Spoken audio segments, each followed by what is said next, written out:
Hi everyone. I'll just give a couple of minutes to see who's coming on.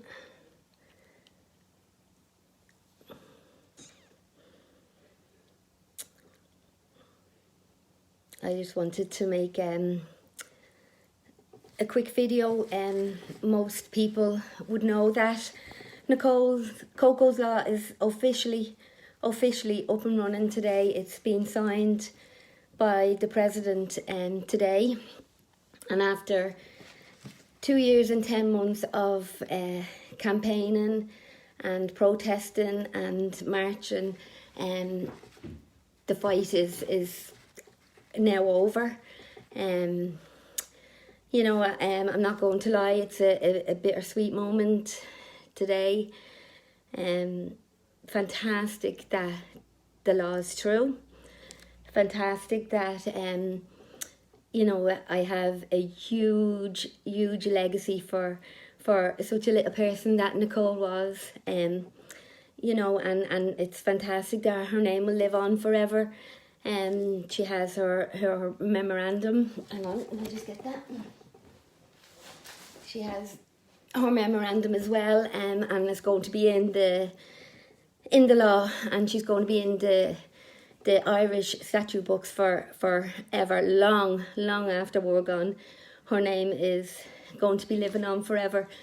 The reason why I came on tonight is, there's people that I just want to thank, and I'm not going to get everyone in because I'm more than likely going to forget someone. But if I do, it's not that I forget, it's only that I forget about you at this moment. But I do, I know everyone that supported me and has been there for me for the last 2 years and 10 months. First of all, my family. It's not only myself that lost a daughter. Her brothers lost a sister. Her nanny and granda lost their grandchild. The ripple effects of her aunties, uncles, cousins. It's hard to move forward, and we will always love and miss Nicole forever. And she will always be part of our family, no matter what.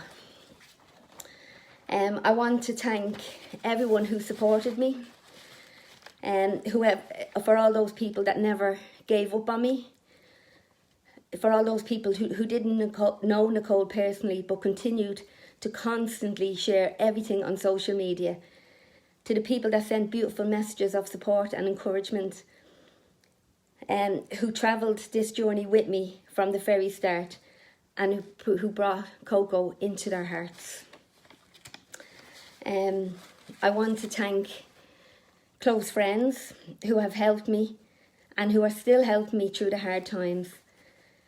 I want to thank Gina, who was there for the first year, but little did I know the first year was the easiest, because in the first year you're numb and dazed, and you're just kind of being brought along, and the reality doesn't hit you, until it was into the second year when the reality hit me that, Nicole wasn't coming home and that I wasn't going to see her again. And from then I want to thank Lynn Privet and Ger and Liz and David Dalton and Bernard O'Hare, to Fiona and John, and to my good friend Gary Cunningham, who have been there for me for the rest of the time and who are still there for me. I believe that you meet people for a reason, and I have a path to follow now. It's not the path that I ever thought I would have to follow or would ever choose to follow, but it is what it is now, and what I'm going to do is continue to talk in schools and colleges and youth clubs and football clubs, and to try and still educate people on the devastating effects social media can have. And I know these people will be in my life forever. I also want to thank my HUG group. HUG is a bereavement through suicide group who has guided me through the deepest and darkest days. who all understood because they have also lost someone through suicide. And each and every person played a part in my life, and I know we'll be friends for life. I now also trained to become a facilitator, and will be opening up a hug group soon in Wexford. So I want to thank every one of you guys in Hug for getting me this far, and for helping me along for what I'm doing now. I want to thank the media who were touched by Nicole's story and continue to highlight the importance of it. They were gentle and sensitive. There was a lot of journalists, including my good friend Paul Dillon, who has helped me from the very start. I want to say a huge thanks to Gerard Walsh, a filmmaker who is creating a documentary at the moment about Nicole's life, and who was there for every moment, filming every part of it. And I know that Gerard felt every emotion on the journey. He interviewed me from the rawest days to filming Nicole's bedroom and all her personal stuff.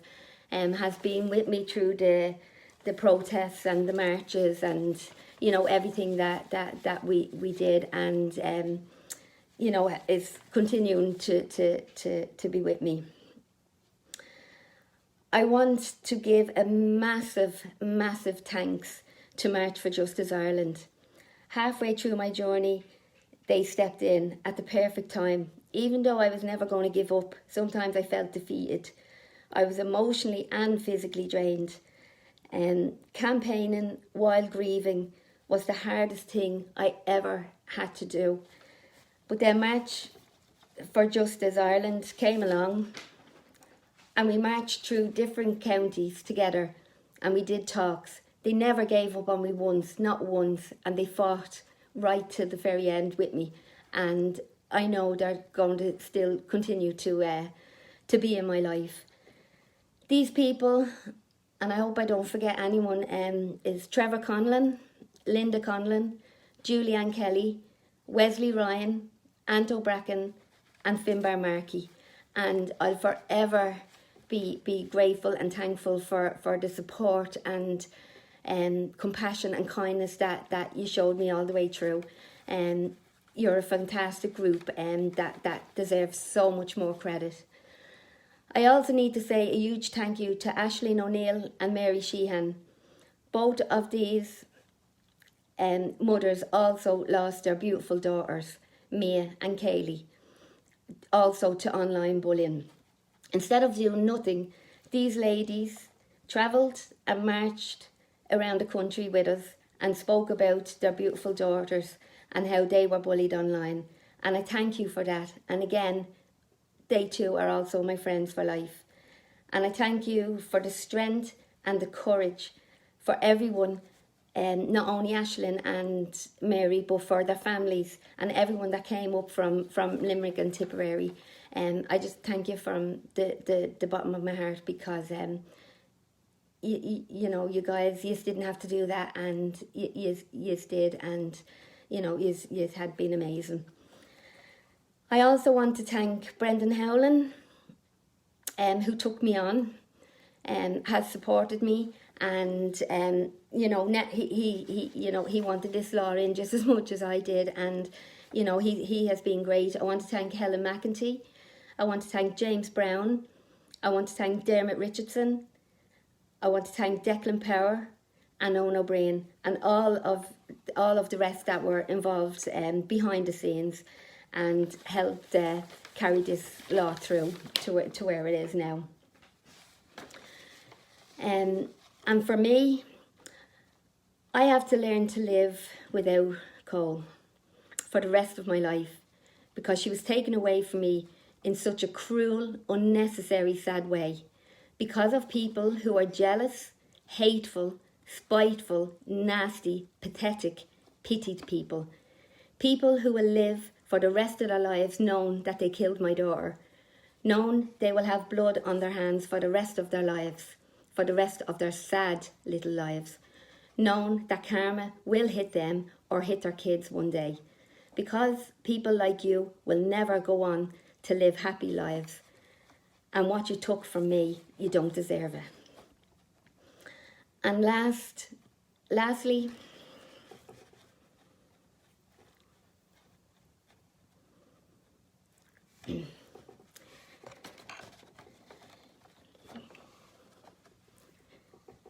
to my beautiful, funny, fun-loving, caring, lovely, precious daughter, Nicole Coco Fox. There are no words to describe how much we miss you. Life will never be the same, but I know you will be right beside me, helping me through the sad, tough days, the darkest, deepest days, and guiding me in what has to come in the future. I know one day I will see you again, and when I do, I will never stop hugging you, and I will never, ever let you go again. Ever. But for now, your legacy will live on. I was proud of you when you were here, proud to have you as a daughter, and now I am proud to say that you are going to save so many people's lives. I love you, my baby girl, my Coco Pops. I'll never stop loving you. I'll love you forever. I'm going to just read Nicole's memorandum. So when you go to this law now, you don't have to type in the harassment, harmful communication and related offence bill. You just have to type in Coco's Law. And what will come up is, the contents of this bill is strongly influenced by people who have lost their lives because of online harmful communications, in particular Nicole Fox. The bill is in recognition of her mother's determination to honour the memory of her daughter and to strengthen the law so that others could be safer. As a result, this bill can be referred to as Coco's Law. I'm sorry if I missed anyone out. You know, it doesn't mean that I don't know that you've helped. You know, the people that constantly shared any post that I put up. It was you people that actually helped to bring in this law, because without sharing and spreading the word around of Coco's Law, you know, I probably wouldn't have gotten this far yet.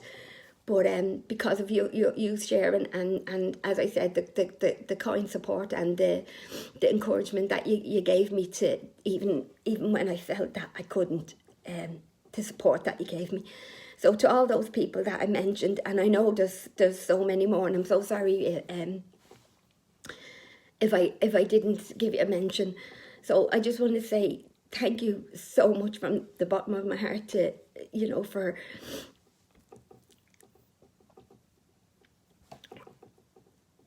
helping me get this in. And I know Nicole will be looking down now. She'd probably say, "Nah, ma, give it over," crying, but I know she'd be proud. I'm trying to be proud of what I achieved. There's pride, there's guilt, there's happiness, there's sadness, there's every emotion rolled into one. But something that I'm going to have to sort out and live with. So I just want to say thank you so much, and this isn't like a goodbye little letter either, or little video either. You're going to hear a lot more from me, so don't think you're getting rid of me that easy, because I'm going to be around every schools and colleges, as I said, and I will still be posting up things. But we did it. We finally did it.